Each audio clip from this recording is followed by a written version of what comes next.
Hidaralun, menjelang Idul Fitri 1443 Hijriah, pedagang kue musiman mulai penuhi sejumlah ruas jalan di Banda Aceh dan Aceh Besar. Seperti di Pasar Lambaro Aceh Besar pada Selasa 26 April 2022. Puluhan pedagang menjajakan berbagai jenis kue kering dan kacang-kacangan.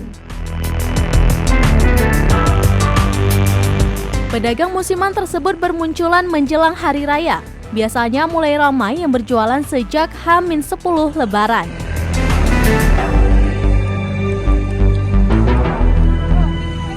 Menurut para pedagang, harga kue kering tahun ini mengalami kenaikan dibandingkan tahun lalu yang merupakan dampak dari naiknya harga minyak goreng.